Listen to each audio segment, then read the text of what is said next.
ബി.ജെ.പിക്ക് ഒരു അക്കൗണ്ട് പോലും തുറക്കാൻ കഴിയാത്ത സംസ്ഥാനമാണ് തമിഴ്നാട്. അണ്ണാ ഡി.എം.കെയുടെ വമ്പൻ പരാജയം നമ്മൾ കണ്ടു. ആ സാഹചര്യത്തിൽ ഇപ്പോൾ അടികൾക്ക് തുറന്ന കത്തുമായി പാർട്ടിയിൽ നിന്ന് പുറത്താക്കപ്പെട്ട നേതാക്കളായ വി.കെ. ശശികലയും ഒ.പി.എസും എം.ജി.ആറും ജയലളിതയും വളർത്തിക്കൊണ്ടുവന്ന പ്രസ്ഥാനം ഇന്ന് തകർന്നിരിക്കുന്നു.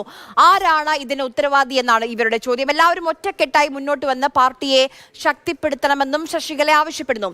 വിനയ് ഉണ്ണി വിവരങ്ങളുമായി ചെന്നൈയിൽ നിന്ന് ചേരുന്നുണ്ട്. വിനയ്, നമുക്ക് തിളങ്ങുന്ന എന്ന് മാത്രം പറഞ്ഞാൽ പോരാ, ഒരുപക്ഷെ ദക്ഷിണേന്ത്യയിൽ ഏറ്റവും വലിയ ഒരു എമേർജിംഗ് ലീഡറായി ഡി.എം.കെ മാറിയിട്ടുണ്ട്. അപ്പം അതിന് ഉത്തരവാദികൾ ആരാണെന്ന ചോദ്യമാണ് ഇവർ രണ്ടുപേരും, ശശികലയും ഒ.പി.എസും ചോദിക്കുന്നത്. എന്താണ് അവർ ഈ കത്തിലൂടെ മുന്നോട്ട് വെക്കുന്ന ആവശ്യങ്ങൾ, കാര്യങ്ങൾ?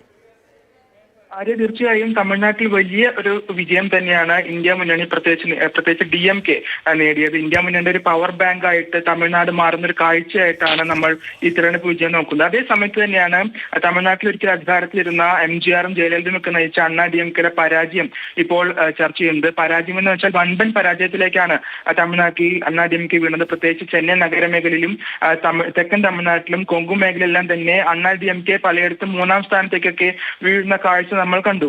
ഈ ഒരു സാഹചര്യത്തിലാണ് അണ്ണാ ഡി.എം.കെ വമ്പൻ പരാജയത്തിലേക്ക് പിന്നാലെയാണ് അണികൾക്ക് തുറന്ന കത്തുമായി ഈ അണ്ണാ ഡി.എം.കെയിൽ നിന്ന് പുറത്താക്കപ്പെട്ട നേതാക്കളായ വി.കെ. ശശികലയും മുൻ മുഖ്യമന്ത്രി ഒ.പി.എസും ഒക്കെ ഇപ്പോൾ രംഗത്ത് വന്നിരിക്കുന്നത്.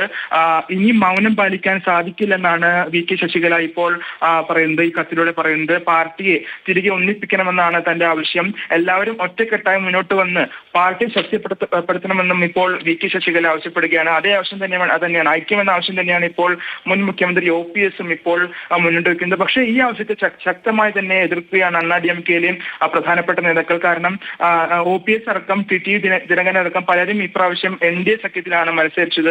അത്തരത്തിൽ മോദിയുമായി ബി.ജെ.പിയുമായി കൈകോർത്ത നേതാക്കളുമായി ഒരു തരത്തിലും ഇനിയും ഒരു ഐക്യം ഉണ്ടാകില്ല എന്ന് തന്നെയാണ് അണ്ണാ ഡി.എം.കെ ഔദ്യോഗിക വിഭാഗം നേതാക്കൾ ഇപ്പോൾ പ്രതികരിക്കുന്നത്. അതുകൊണ്ട് തന്നെ അണ്ണാ ഡി.എം.കെക്ക് ഇനി ഒരു ഐക്യം, അല്ലെങ്കിൽ പുറത്താക്കപ്പെട്ട നേതാക്കളുമായി ഒരു ഐക്യം ഇനി സാധ്യമല്ലെന്ന് ഔദ്യോഗിക വിഭാഗം ഇപ്പോൾ പ്രതികരിക്കുന്നുണ്ട്. അതുകൊണ്ട് പക്ഷേ അണികളെ, ജനങ്ങളെ ശക്തമായി പാർട്ടിയിലേക്ക് തിരികെ എത്തിക്കണമെങ്കിൽ ഐക്യം എന്ന ആവശ്യമാണ് ഇപ്പോൾ ശശികല ഇപ്പോൾ മുന്നോട്ട് വയ്ക്കുന്നത്.